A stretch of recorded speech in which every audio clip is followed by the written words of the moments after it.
Game Connect.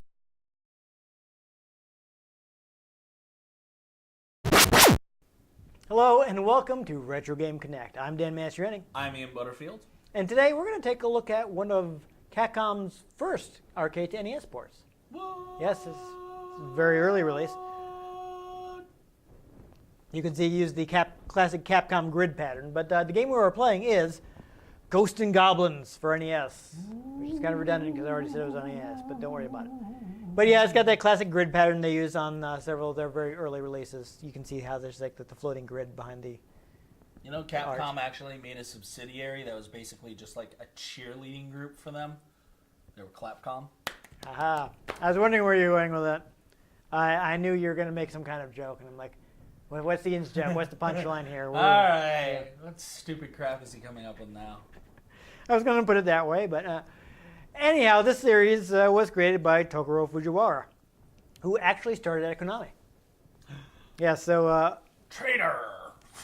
Yeah, there's an older meme for you. Apparently, a recruiter came to his college. He said, you know what, he'd decided, yeah, he's going to apply for this open position as a product planner because it had good pay, and Konami HQ was close to his house. Solid. Yeah. So he didn't know what business they were actually in until he went to take the entrance exam. Because, you know, in Japanese companies, they will have like an exam to place you at the company because they will recruit a lot of people straight out of college. And kind of the way it works in Japan is they will actually just take a bunch of people and have them take a test and see what their aptitude is, and then they will train them for positions that they need. See, that sounds way more intelligent than what we do. But also in Japan, you're expected to like have employment for life. You know, you work for this company and then you stay there until you retire. Yeah, but they probably like pay you a living wage. I don't know if it's that good, but you know. Well, if the idea is to try to keep you for life and not try to shove you out the door like some companies do. It's not you work there for life because they're treating you really well. It's you work there for life because it's like a cultural thing. So it's not necessarily, I don't know if it's necessarily good for the employee.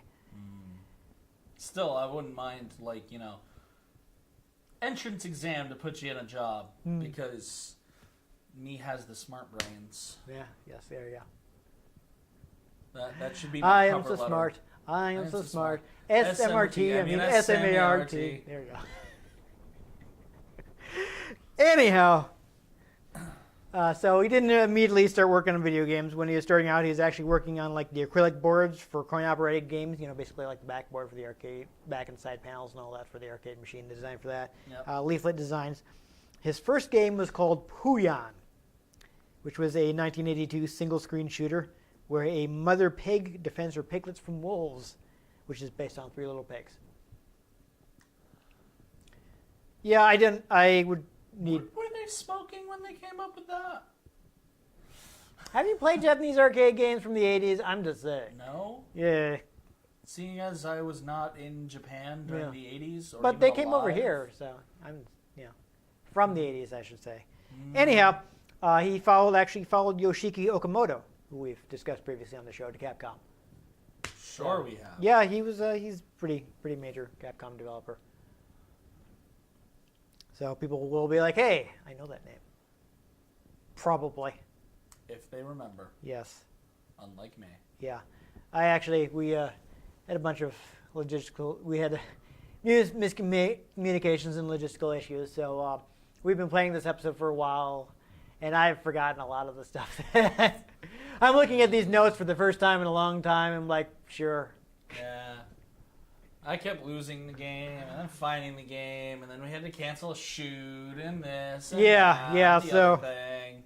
Normally I will have some stuff in mind, and I can, be like, oh yeah, remember all the things I didn't necessarily written down, and no, that's not happening today. Luckily, when I actually went to go find this, it was literally the second game I grabbed. There you go. I was like, there's some NES games down there. Let me go take a look. Nope. Hey! Yeah. So normally this would be I'd be like, hey, here are the things Yoshiki Okamoto worked on because I have that at the top of my head. But today I don't. So he did work. Please excuse me for not immediately telling you why you should know who he is. Anyhow, this game was actually developed concurrently with Commando, which is a top-down shooting game where you play as a commando who, run around and shoot all the other guys before they shoot you. Another famous Capcom game. He actually felt like working on 2 different titles at once made it easier to capitalize on new ideas, as things might have gotten jumbled up if he was working on 2 similar games. So basically, this is a side-scrolling action platformer. That's a top-down shooter. So they're very different genres. So what he's saying is like, because these games are so different from each other, he could work on them at the same time, because he's not going to be like, oh, this would work really good, and be confused about which game, because they're so different. And apparently he found making the games exhausting. He'd conduct a location test, which is basically where you take your in-development arcade machine out to an arcade location and let people play it and see what they think of it. Then he'd rush back to the company to redo sections that players were getting through too easily, and get rid of tricks that people found to skip stuff. Because got to make them quotas. But he had to make sure it wasn't too difficult, because if it's too difficult, people would be like, ugh, and they wouldn't play. It's impossible, even for a computer. Exactly. So when he started out, he just wanted to make it like a demon-themed game. That was the idea he had in mind. But he thought, just that wouldn't be interesting. So he wanted to try adding humor, so the game wouldn't just end up like a cheap horror movie. Be more like Army of Darkness. Yeah, probably. So I guess he feels like that's why the enemies end up looking kind of cute, and he wanted to express that feeling in the title, which is why he came up with the Japanese title, which is Makai Mura.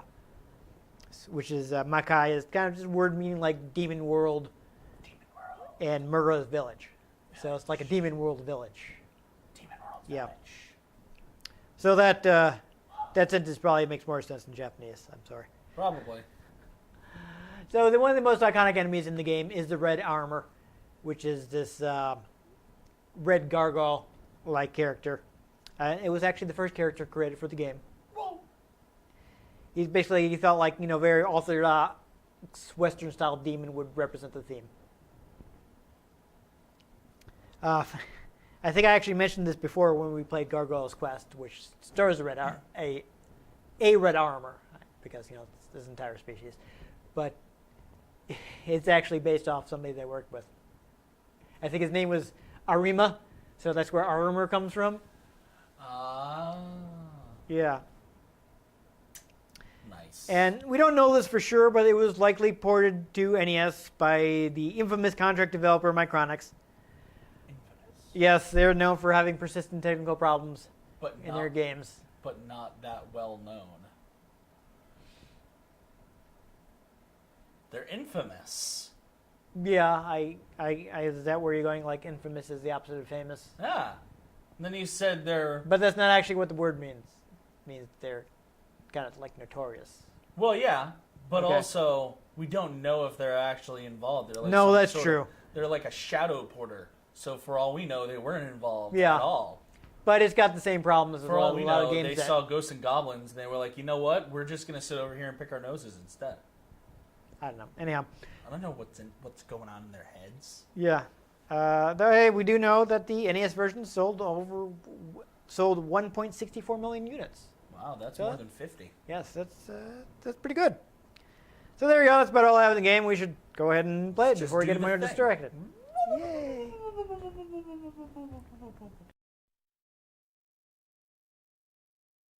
All right. So yeah. Oh, it does have a 2-player mode. I'd forgotten about that. Ian, would you like to take the second controller and become very angry at this game? Sure. I'm quite sure you're going to hate it. Oop. There we go. Don't I just hate everything? All right. So I will play first and attempt to show you how it's done. This game, however, is pretty brutal.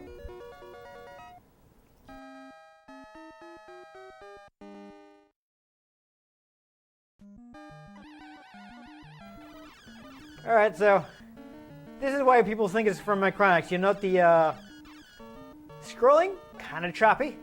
That really shouldn't be happening on NES. It's actually designed to be good at scrolling. Sure, I'll go ahead and grab that bonus. Okay, so something to note in Ghosts and Goblins, no air control. Once you jump, that's your lot. So you have to be deliberate.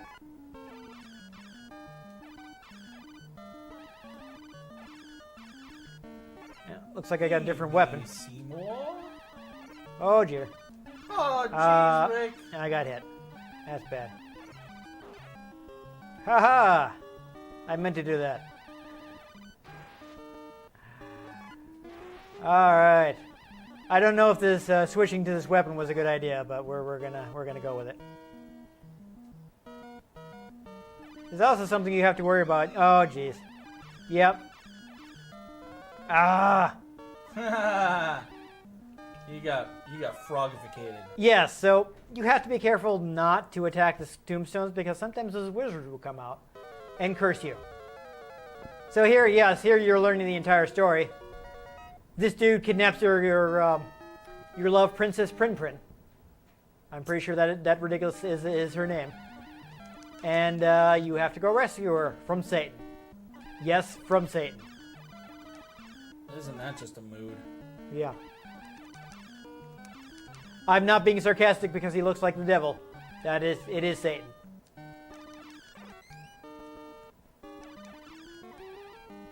Yeah, that's just a bonus. I don't think you can get your armor back in the first game.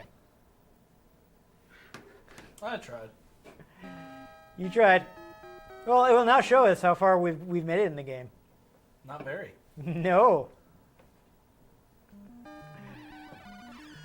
Oh, and that's right. I don't revert back to my old weapon. I stick with this one. Though, hey, yeah, great. Back to lances. I think I'm going to use that. They are better. Should you use it if it belongs to Lance? Yeah, well, I'm sure he'll be cool with it. Who says Lance is a guy? Okay, I mean, I don't know. It's generally a male name. That was my thinking. Generally. I mean, are we talking like a boy named Sue situation is what you're saying? Talking about, like, people can be like whatever, man. Sure.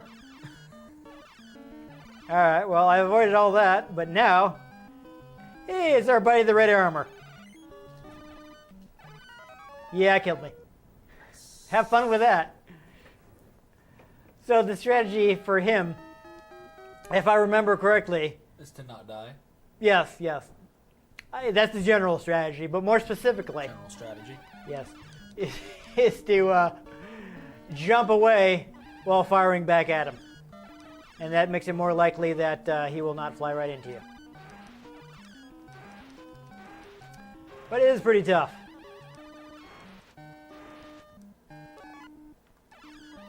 I believe, when they play the game on Game Center CX, Who? Game Center CX, it's a Japanese show where a Japanese comedian plays classic games. I think he actually spent several hours trying to beat the red armor, so that's fun.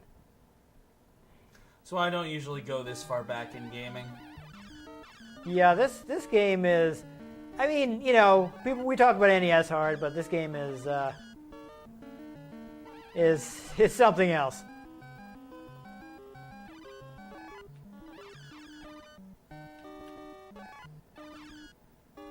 And it's not even like some games are just kind of broken.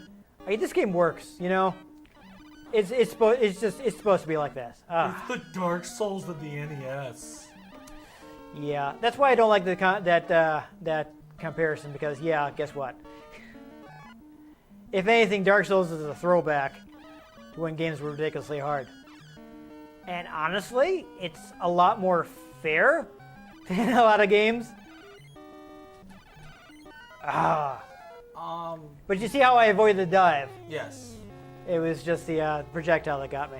See, my issue with games that are hard to be hard, just to be hard, is like, that's just not fun for me. I mean, that's... I enjoy a challenge, but I don't want it to be just like, yeah. You step forward and you get murdered. Yeah, I mean, really? People who actually play Dark Souls assure me that that is not the deal. Oh, I think the dagger is actually pretty good, so try to stick with that. Gets you. I don't think it's very powerful, but it gets you rapid fire. And I think those armor things are just points, so don't feel like you have to get those if the situation is dangerous.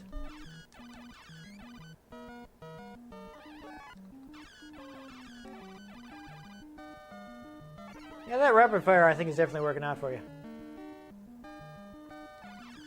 Okay.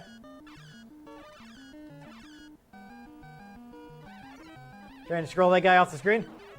I think it may actually be possible. Some guys will despawn if you scroll them off the screen. Yeah, like in that situation, honestly, just don't even bother. It's not like it gets you another hit.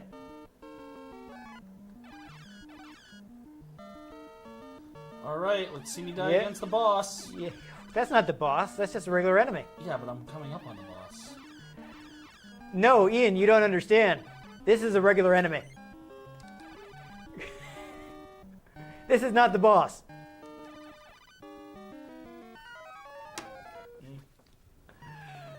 Oh well. Yeah. Okay, so I would like to try to. I didn't even gonna bother to continue because we didn't get anywhere. But Yeah, but will we start with the weapons we had? Because then I'll have that dagger. well, maybe we can try it. Let's see. Can I skip this? No. Fantastic. But I want to say, I do feel like they did a good job converting the music. I've heard people say that they aren't fans of the NES music compared to the arcade. But I actually think it sounds pretty good. That sounds fine to me. Yeah. No, it sounds like NES music. Yeah. Odd that. It is it's a catchy tune. Oh, I got stuck in the jump, couldn't avoid it.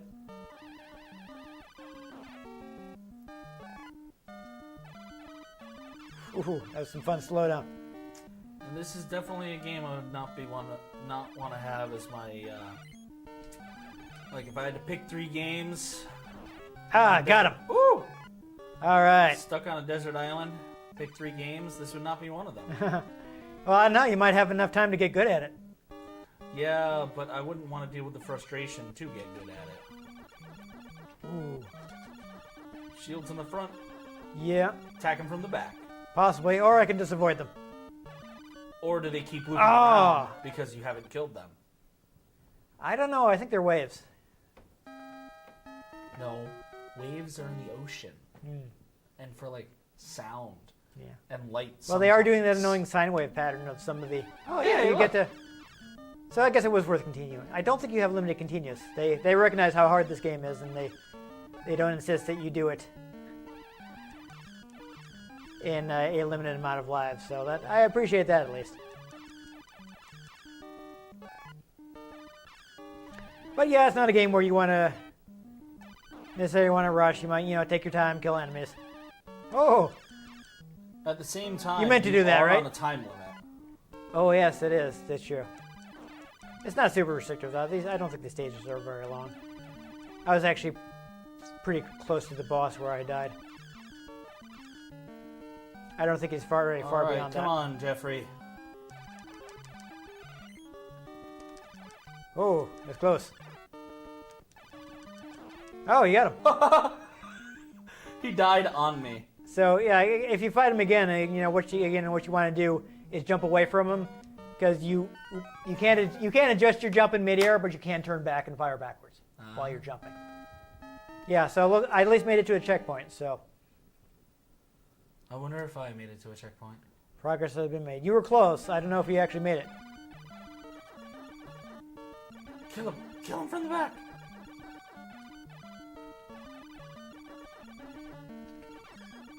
Okay, well I killed that one. Yeah. And they're just all going anyway. Yeah, you killed their friend, and they were like, "Well, screw this." Yeah. Oh, these guys. The will of the wisps. Is that a shuriken? That is known as a yashichi. It is actually a very common bonus. Oh, jeez. I didn't realize he could shoot down. A very common bonus item in early Capcom games. Oh, I'm still at the beginning. Yeah, but at least you have a good weapon. Yep. Well, I'm gonna die at the red armament again. Yeah. Oh, well, no, this is the start. But again, you know, so again, if you... What the? So something weird I notice is that sometimes it seems to take a second for you to get up when you're ducking. Something I noticed is sometimes it takes a while for you to throw a weapon when you hit the button. Hmm. Awkward. See, the jump is so, like... Yeah, you're committed, so you have to... Well, not only are you committed, but, like, it's so weighty. You know? Like, especially since there's no after jump air control. Yeah, see, it's just these two waves of guys. Since there's no after jump air control, there isn't that usual, like, peak every jump pause. Yeah.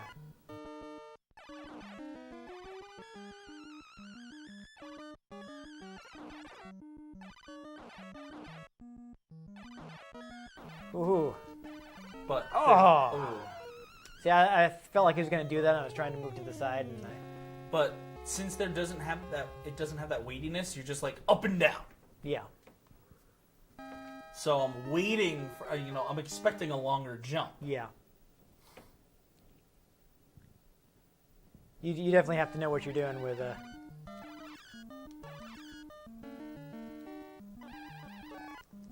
But this is the first game in the series, so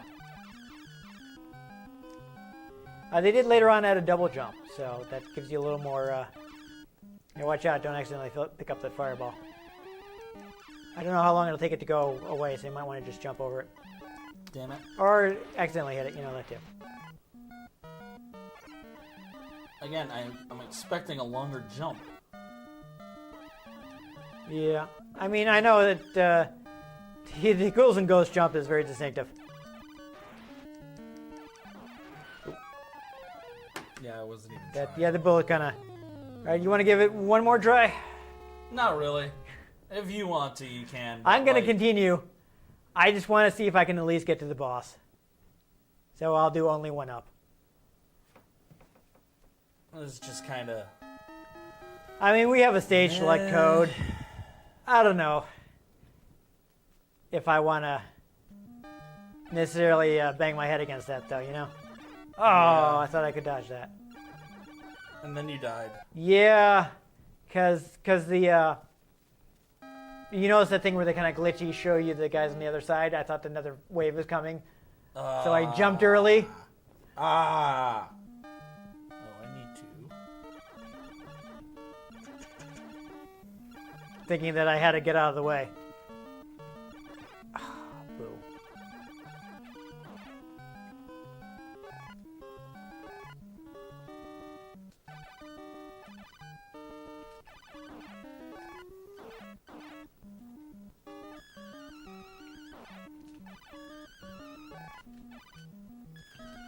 Oh. Hey, you died. Yeah. I know, surprising. Right? There we go. I did that thing where I share our most recent episode to my Facebook. Right. Oh. Nice. Awesome. You died. No, I give up. So I felt that was the most on-brand way to end our play session. Yeah. Immediately dying. That's the kind of thing that happens in Ghosts and Goblins. This game is really hard. Yeah. It's not impossible to beat because people have done it. Yeah. I mean, I mentioned Game Center CX. Part of the joke of Game Center CX is Reno is not that good. And he managed to beat it, so clearly it can be done. Fun fact, though, extra thing the game does to be like, oh, you thought that was bad. When you beat the game one time, you're told you have to do it again to get the real ending. So you have to do two loops of the game to to get an actual ending. Solid. Yes. And you have to beat the last boss with a particular weapon that you have to find in the previous stage. If you don't find that weapon in the previous stage and then you beat the boss, you get sent back to the stage until you find the weapon and use that to beat him.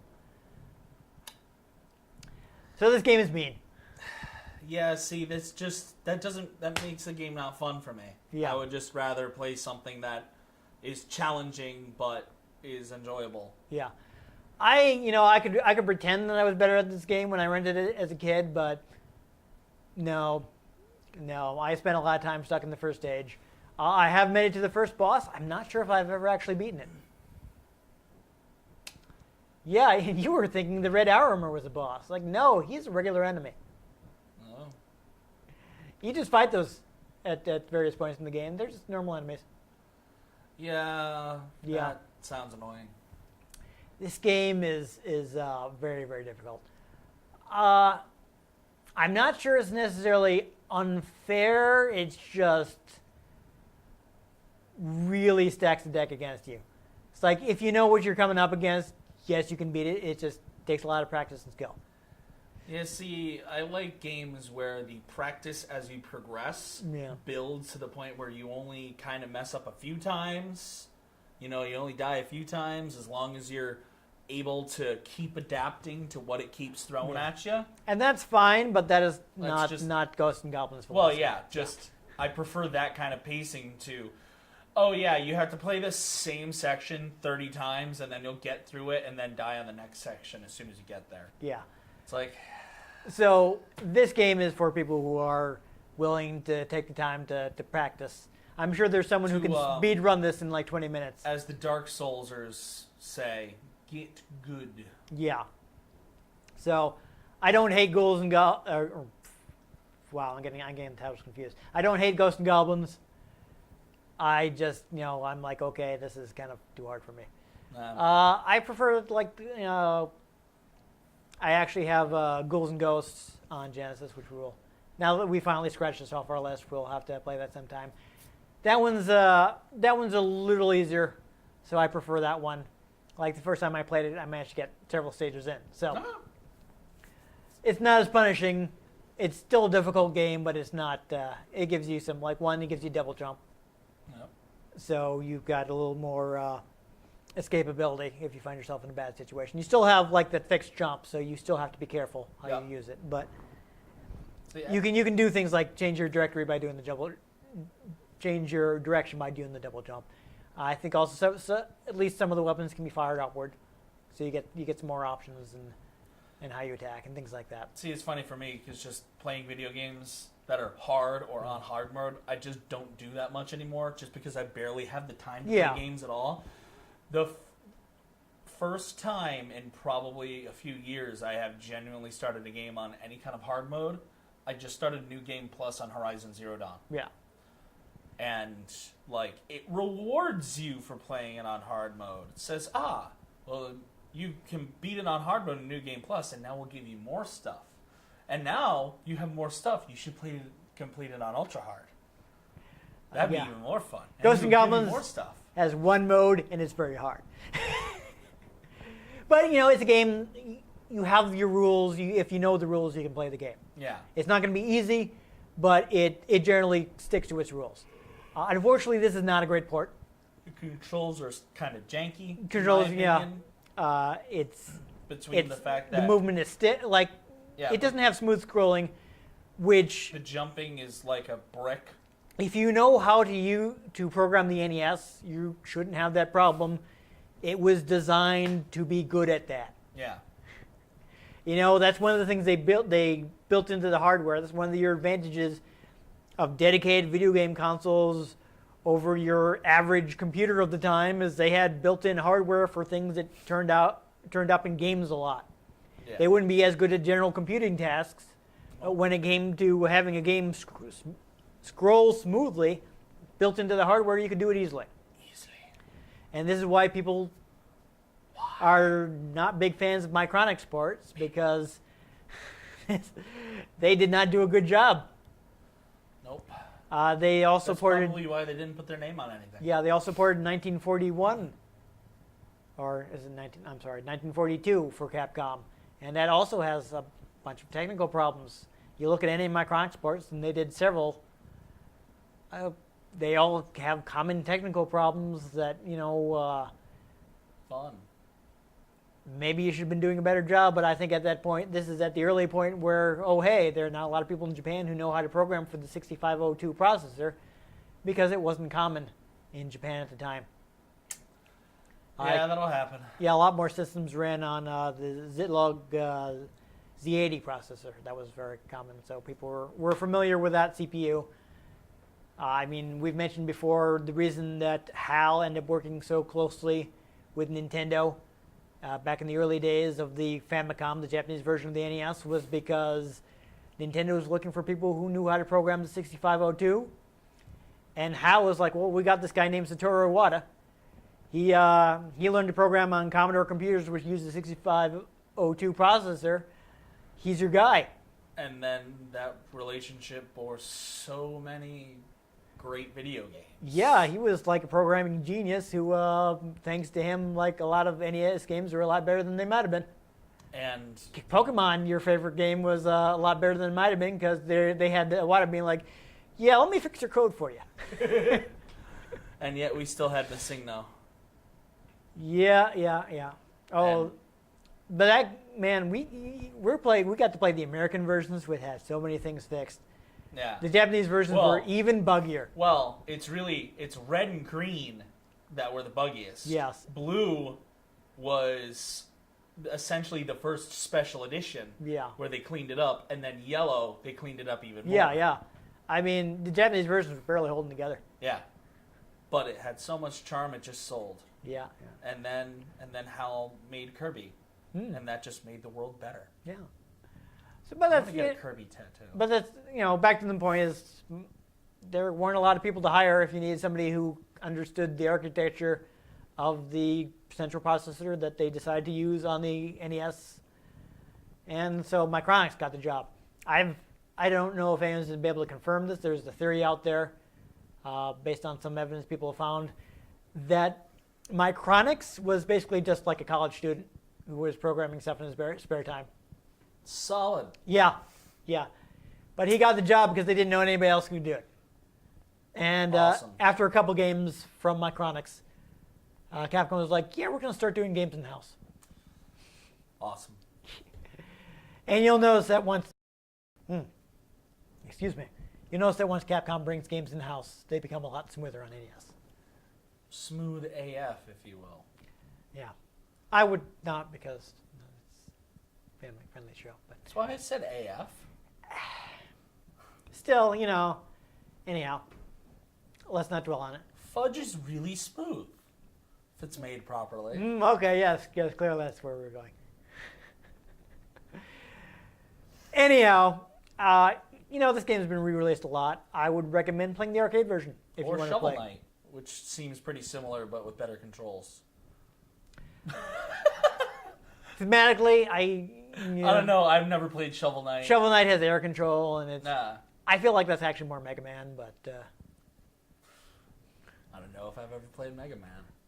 Yeah, I don't know how we're gonna fix that because I don't actually have any individual Mega Man games on NES. I just have collections. I'm like, are we gonna take one of these collections and break it up, or I don't know. I don't know, man. Fortunately, it's something I solicit opinions on. If you'd like to see us make a bunch of episodes out of the Mega Man collection on PS2, we can do that. Or we could do a Mega Man episode where it's just a bunch of Mega Man on one episode. Be a mega episode. I mean, that's probably what we would, even if we were splitting up into separate episodes, we'd probably still want to put multiple games in each episode because they made six Mega Man games on NES alone. So Mega. Yeah. But hey, let us know what you'd like to see, and that will help us decide what to do. Just doing finger guns. Anyhow, That's all I got. Yeah, not super hard to find the arcade version of Ghosts and Goblins, which would be my recommended version. It looks and sounds a lot better. I mean, the gameplay is basically the same. I think control is probably a little tighter. So it's basically the best version of that. Yeah. Though, I mean, the game was ported to a lot of things. They could be worse. We could be playing the Commodore 64 version. The Commodore 64 didn't support controllers with multiple buttons. Awesome. So imagine this game, except you have to press up to jump. Awesome. Yeah. It's annoying. Yeah. Kill me. Yeah. Right now. So right now, I bet you're feeling better about the NES version that we just played. Because at least you had a jump button. Just a skosh. Imagine all the people in the UK who bought that game on cassette tape. Which meant they also had to wait like 20 minutes for it to load. Spying a game on cassette tape hurts my brain. Yeah. Oh, it happened. Oh, I know. I try not to think about that. Yeah. It haunts me at night. I mean, people may remember I've mentioned that I had text adventures. The only games I own on cassette tape were text adventures, where like the actual game program was on a cartridge from my TI 99-4A computer. It was just like the unique game data that was on the cassette tape. Still took around a half hour to load. No graphics, just text. That hurts. You imagine when I'd be like, man, there's nothing good on TV. I'm going to play one of these text adventures. I have to find something else to watch on TV because it's going to take a while for this game to load. Yeah. I'd be like, as a young kid, I'd be intensely bored because, I'd be home from school and not much to do during the day. Like, yeah. Anyhow, arcade version is what I'm going to recommend to people.